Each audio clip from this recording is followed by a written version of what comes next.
আজকে আকাশে একদম রোদ্দুর নেই, দেখো পুরো মেঘলা মেঘলা একদম ওয়েদার। তো যাই হোক, good morning friends, welcome back to my channel. আশা করি তোমরা সবাই খুব খুব ভালো আছো, আমরাও ভালো আছি। তো সকালবেলা অনেক কাজকর্ম করে সকাল থেকে ভিডিওটা করতে পারিনি। তো বিশেষ একটা কারণের জন্য ভিডিওটা করতে পারিনি। আমার শরীরটা কালকে রাত্রিবেলা আসলে খুব খারাপ ছিল, কালকে বিকাল থেকে। আর ওদিকে তোমার হচ্ছে মানে আমার মার কদিন ধরে শরীরটা খুব খারাপ, কেন একটু সুগার ফল্ট করেছিল। তো সেই তারপর থেকে মার শরীরটা খুব খারাপ। তো কালকে আমি একটু গেছিলাম আবার দেখতে। তো দেখে এসে আমার প্রচণ্ড শরীর খারাপ, মানে এতটাই শরীর খারাপ ছিল, আর আমারও ওষুধ আনতে হয়েছিল। তো যাই হোক, এই তো হচ্ছে ব্যাপার। তারপরে সারাটা রাত ঘুমাতে পারিনি। সকাল তারপরে তার সাথেও একটা মানে দুঃসংবাদ রয়েছে। দুঃসংবাদটা কি, আমার যে আর কি ছোটো ননদের আর কি যে কিছুদিন আগে যে শাশুড়িটা মারা গেছে, 1 বছর আগে। তো ওর একটা ভাসুর ছিল, ভাসুরটাও কালকে রাত্রিবেলা আর কি হঠাৎ মারা গেছে। হঠাৎ না মানে স্ট্রোক মতন হয়েছিল। তো হসপিটালে নিয়ে গেছিলো, তারপর মারা গেছে। তো যাই হোক, আমি জানতাম না। তো আমার যা আমাকে বললো, তো আমি বাপের বাড়ি থেকে আসার পরে শুনতে পেলাম। তো যাই হোক, তারপরে ওই রাত্রিরে তো আর যাওয়া সম্ভব না। তারপরে দাহ করা হয়ে গেছে। তো আমার শরীরটা সকাল থেকে এতটাই মাথা ঘুরছে যে আমি মানে উঠে দাঁড়াতে পারছি না, এতটাই শরীর খারাপ লাগছে। তো সে কারণে আর কি আমি যেতে পারিনি।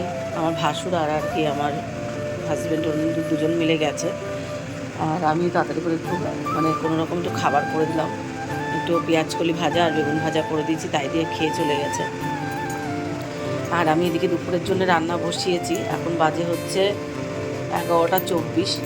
তো দুপুরবেলার জন্য আমি রান্না বসিয়েছি সজনের ডাঁটা দিয়ে, আলু দিয়ে, আর এখানে রয়েছে বেগুন বেগুন দিয়ে, আর এই হচ্ছে বড়ি, নিরামিষই একটা তরকারি হচ্ছে।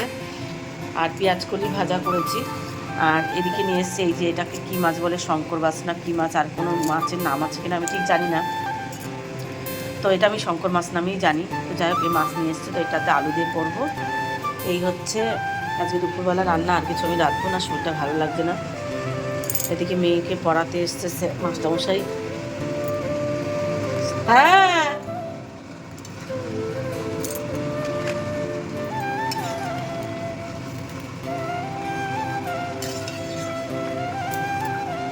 আর আজকে কিন্তু আমি তরকারিতে কিন্তু কোনো রকম কোনো মশলা দিচ্ছি না।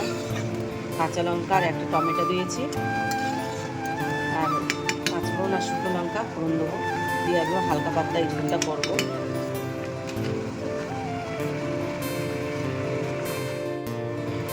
তো দেখো, এদিকে কিন্তু কড়াইতে তেল দিয়ে দিয়েছি। এবার মাছটাতে কিন্তু হলুদ আর লবণ আর কি মাখিয়ে তারপরে কিন্তু অল্প অল্প করে মাছটা ভেজে নেব।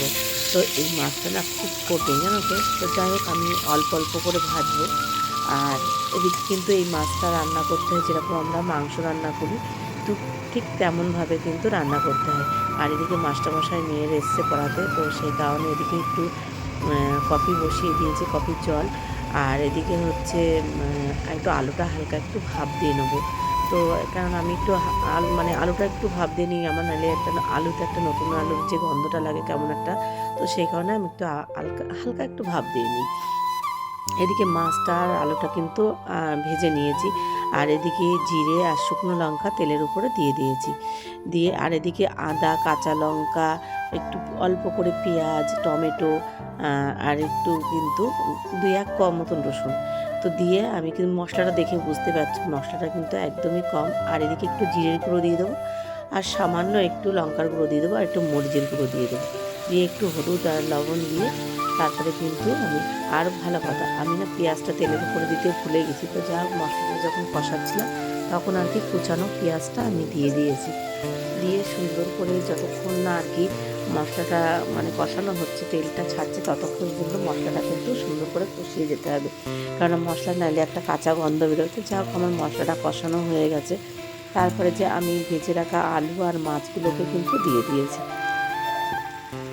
দিয়ে তারপরে আমি পাশে একটু উষ্ণ গরম জল করে নিয়েছিলাম, নিয়ে তারপরে আর কি জলটা দিয়ে দিয়েছি।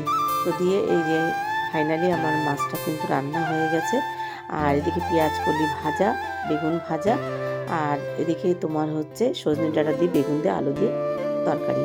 তো তোমাদের কেমন লাগলো আমার এই রেসিপিগুলো অবশ্যই কিন্তু কমেন্ট করে জানিও।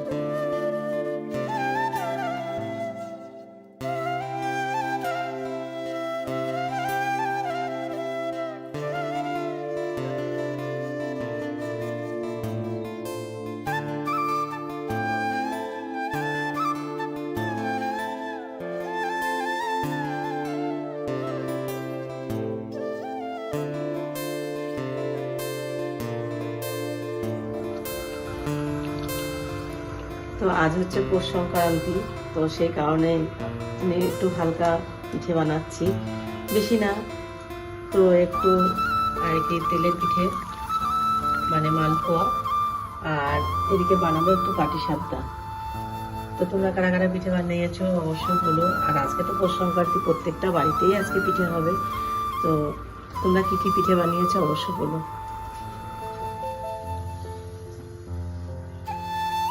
এবার বানানো হচ্ছে পাটিসাপটা, আর একটা মালপোয়াও করেছি, মালপোয়াটা রসেও ভিজিয়েছি, তো সেটা দেখানো হয়নি, দেখাচ্ছি কমপ্লিট করে নিয়ে তারপর সব দেখাচ্ছি। আর এই হচ্ছে পাটিসাপটা, হচ্ছে পাটিসাপটা প্রায় হয়ে গেছে।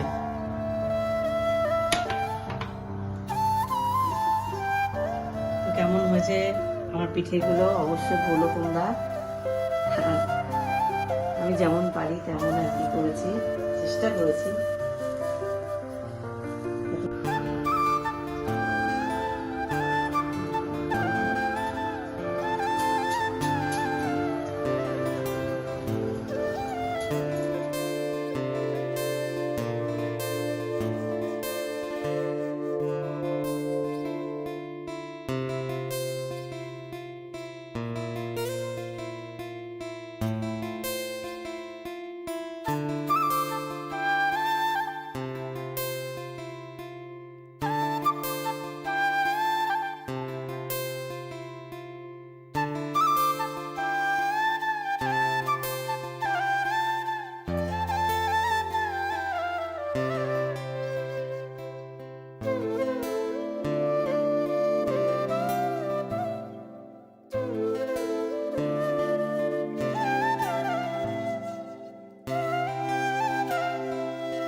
পিঠে বানিয়েছি সেটা তোমাদের সাথে শেয়ার করছি। আজ হচ্ছে পৌষ সংক্রান্তি, তো সেই জন্য আজকে পিঠে বানিয়েছি। তো ওকে কি পিঠে বানিয়েছি সেটা দেখাই।